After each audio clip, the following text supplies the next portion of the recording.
শবে বরাতের কোনো আমল আছে কিনা, শবে বরাতের রোজা ও নামাজের নিয়ম কি, সবচেয়ে বহুল জিজ্ঞাসিত প্রশ্ন এখনকার। শবে বরাত আসছে, যেটাকে আসলে হাদিসের ভাষ্যে বলা হয়েছে মধ্য শাবানের রাত, শবে বরাত না, এটার হাদিসের ভাষ্যের নাম কি?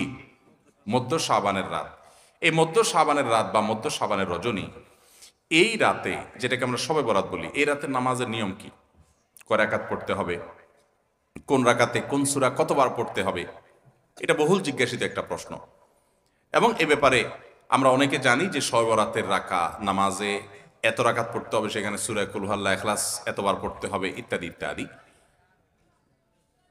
লাইলাতুল কদর ছাড়া অন্য যে সমস্ত রাতের ফজিলত আছে, এর মধ্যে 10টা রাতের কথা আল্লাহ তাআলা শপথ করেছেন, ওয়াল ফাজরি ওয়া লায়ালিন আশর। সে 10টা রাত হলো জিলহজের প্রথম দশক। খবরও নেই আমাদের দেশে মানুষের, যে রাতগুলোর শপথ আল্লাহ কোরআনে করছেন, কত ফজিলতপূর্ণ, কিন্তু জিলহজের প্রথম দশকের রাতের কোনো বিশেষ ফজিলতের কথা আমরা কয়জনে জানি? যাই হোক, মধ্য শাবান রজনীর কথা আমরা বেশি জানি, শুধু না, সবচেয়ে বেশি আমরা এ রাতে ইবাদত বন্দেগীর চেষ্টা করি। তো সবচেয়ে বেশি চেষ্টা তো হওয়া উচিত হলো লাইলাতুল কদরে। এর পাশাপাশি যদি কেউ মধ্য শাবানের রাতে আল্লাহ তাআলার ক্ষমা লাভের চেষ্টা করে, সেটা দর্শনীয় না, সেটা জায়েজ। এ রাতের এতটুকু ফজিলত অবশ্যই প্রমাণিত যে আল্লাহ রাব্বুল আলামিন এ রাতে হিংসুক ছাড়া, মুশরিক ছাড়া বাকি মানুষগুলোকে সাধারণ ক্ষমা ঘোষণা করেন। অতএব এ রাতের একেবারে কোনোই ফজিলত নেই, ব্যাপারটা সেরকম না। বিভিন্ন হাদিসের আলোকে এটুকু অন্তত সাব্যস্ত হয় যে আল্লাহ তাআলা হিংসুক এবং আপনার মুশরিক ছাড়া, মানুষের পিছিয়ে লাগে শত্রুতা, এই মানুষটা বাকি মানুষ থেকে মাফ করে। তাহলে মধ্য শাবানের রাত বা যেটাকে শবে বরাত বলছি আমরা, এই রাতের মূল আমলই হলো, এটাকে কেন্দ্র করে মূল আমলই হলো নিজেকে শিরক এবং হিংসা থেকে পরিচ্ছন্ন করা, সাধারণ ক্ষমার উপযুক্ত করা। এটা হলো মূল আমল, বাস। এর বাইরে আপনি ক্ষমা লাভের জন্য যদি চেষ্টা করেন, সেটা কোনো দর্শনীয় বিষয় নয়। তবে এই রাতকে কেন্দ্র করে বিশেষ ফরম্যাটে নামাজ, রাত জেগে, তারপর বিশেষ ফরম্যাটে ইবাদত, এই সূরা এতবার, এই নামাজ এত রাকাত, এরকম কোনো কথা কোরআন হাদিসে বর্ণিত হয়নি। এগুলো আমরা মন গড়া বানিয়ে নিয়েছি। এবং যদি এরকম কোনো ফরম্যাট আমরা ঠিক করে নিয়ে সেভাবে ইবাদত করাটাকে আমরা এ রাতের আমল, শরিয়া সিদ্ধ আমল মনে করি, বা সুন্নাহ আমল মনে করি, বা কোন নির্দিষ্ট আমল মনে করি, তাহলে বেদাতে পর্যবেসিত হবে। অতএব বাড়াবাড়ি এবং ছাড়াছাড়ি এই দুইটাই আমাদেরকে পরিহার করতে হবে। যতটুকু আছে ততটুকু আমরা আমল করব এবং এসে আমল অনুযায়ী আমরা চলার চেষ্টা করব। শবে বরাতে সবচেয়ে বেশি মানুষ মসজিদে কেন ভিড় জমায় বলেন তো? শবে কদর বেশি ফজিলতপূর্ণ না এই রাত? শবে কদর কোনো তুলনা আছে শবে কদরের সাথে কোনোটার? কিন্তু শবে কদরে কি এত মানুষ ইবাদত বন্দেগী করার চেষ্টা করে শবে বরাতে যত করে? কারণ কি? মিষ্টির জন্য বলে, খারাপ বলেন নাই। আমি ছোট থাকতে যখন মাদ্রাসায় পড়ি, লজিংয়ে ছিলাম এক বাড়িতে, আমার মনে আছে এক মসজিদে সারা রাত শবে বরাতে এরকম দোয়া দরুদ হয়েছে। এবার শেষে মিষ্টি বিতরণ হচ্ছে, জিলাপি দিত আর কি তখন। তো জিলাপি দেওয়া হচ্ছে, তো এক আল্লাহর বান্দা তার যে জিলাপি দিচ্ছে সবাই দুটো দুটো করে দিচ্ছে, ভুলে তার একটা পড়ছে আর কি। পরে সে জিলাপিটি নিয়ে এসে বাইরে ওই মুয়াজ্জিন বেচারার 14 গোষ্ঠী গালিগালাজ করতে করতে বলতেছে যে সারা রাত বেটা সবচেয়ে বেশি কানলাম আমি, আর দিছে আমার একটা। আল্লাহর কাছে এই নসিব চাই এই একটা জিলাপি নিয়ে পাইলাম। সে কানতে কানতে মুয়াজ্জিনকে গালিগালাজ করতে করতে যাচ্ছে। আমার ছোটবেলার ঘটনা।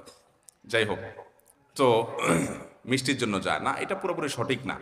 এত অভাব পড়ে না যে সারা রাত মানুষ মসজিদে পড়ে থাকবে একটু মিষ্টির একটা প্যাকেটের জন্য, আমার মনে হয় না। আমার যেটা মনে হয়, সবচেয়ে বেশি মানুষ এ রাতে ইবাদতবন্দির চেষ্টা করে, কারণ মানুষ মনে করে এ রাতে ভাগ্য নির্ধারণ হয়। অতএব এক রাতে ইবাদতবন্দি করে যদি সারা বছরেরটা ফাইনাল করে ফেলতে পারি, মন্দ কি?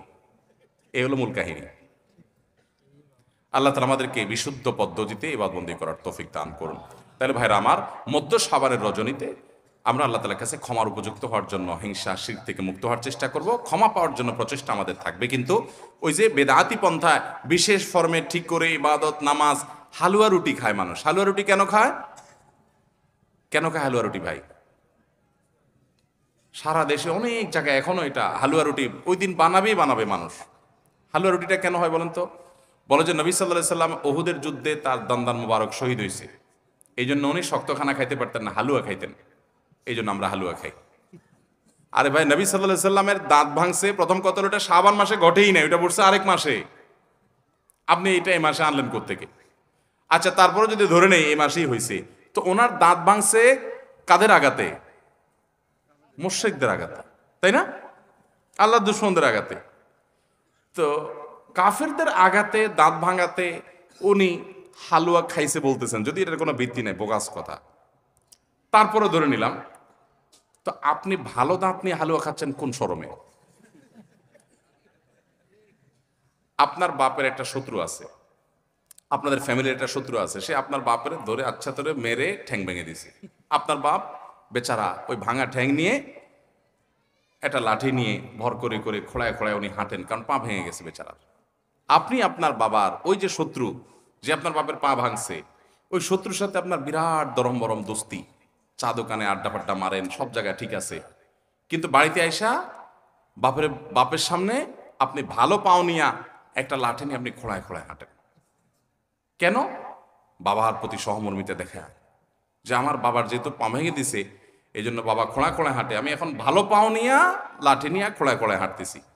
কি বলেন? এই দৃশ্য যদি দেখে আপনার বাপে কি করবে?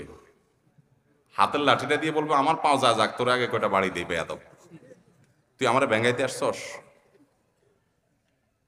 আমার পা ভাঙছে যারা, তুই পারলে তাদেরকে বিচারের আওতায় আনবি, তাদের একটা বিহিত করবি। সেটা না করে তার লগে তলে তলে তোমার সম্পর্ক, তুমি আসছো আমার এখানে নাটক করে আমার সহমর্মিতা জাহির করতে। নবী সাল্লাল্লাহু আলাইহি সাল্লামকে যারা দাঁত ভাঙছে তাদের সাথে তো দোস্তির কোনো কমতি নেই, তাদের প্রতি তো আপনার সহমর্মিতার কোনো কমতি নেই, ওয়ালা বারা বলতে কিচ্ছুই নেই। কিন্তু আপনি হালুয়া খায়া ভালো দাঁত নিয়া আপনি নবী সাল্লাল্লাহু আলাইহি ওয়াসাল্লামের প্রতি সহমর্মিতা প্রদর্শন করছেন।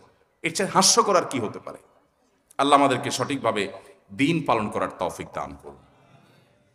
সবরাতে আসলে ওই যে আগে একসময় আমরা দেখতাম পটকা ফুটতো, বাজি ফুটাইতো, যাক আলহামদুলিল্লাহ এগুলো পুলিশ প্রশাসনের নির্দেশনার কারণে থামছে।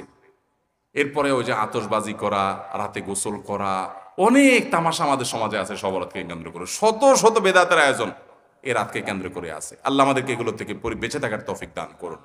আমরা আল্লাহর কাছে ক্ষমা লাভের চেষ্টা করবো, আল্লাহ আমাদেরকে ক্ষমা লাভ করার, ক্ষমা পাওয়ার তৌফিক দান করুন। আঠা দিয়ে ইঁদুর মারা ও ইলেকট্রিক ব্যাট দিয়ে মশা নিধন করা কি জায়েজ আছে না হারাম? আঠা দিয়ে ইঁদুর মারার যে একটা সিস্টেম আছে আমাদের দেশে, এটা জায়েজ নাই, এটা কোনো অবস্থাতে জায়েজ নাই। কারণ এটা খুবই মর্মান্তিক, এটা খুবই অমানবিক, এটা খুবই অমানবিক। কারণ আঠা দিয়ে ইঁদুর মারার এক দুইটা দৃশ্য আমি দেখেছি। এখানে যেটা হয়, ইঁদুর আঠার উপরে উঠে গেলে এরপরে দেখা যায় ওই অবস্থায় তার মৃত্যু হওয়ার আগ পর্যন্ত সে ওই আঠা থেকে তার নড়তে পারে না, ওই অবস্থা পড়ে থাকে।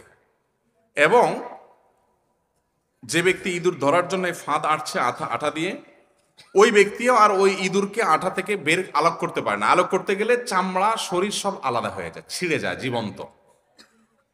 তো এতটা অমানবিকভাবে তাকে হত্যা করার কোনো প্রয়োজন তো আপনার পড়ে নাই। আরো তো বহু পদ্ধতি আছে, তাকে আপনি হত্যা করেন, বিষ প্রয়োগ করে হত্যা করেন। যে প্রাণী আপনার উপদ্রব করে, আপনার কষ্ট দেয়, আপনি তাকে হত্যা করতে পারেন আপনার উপদ্রব থেকে বাঁচার জন্য, সেটা জায়েজ আপনার জন্য।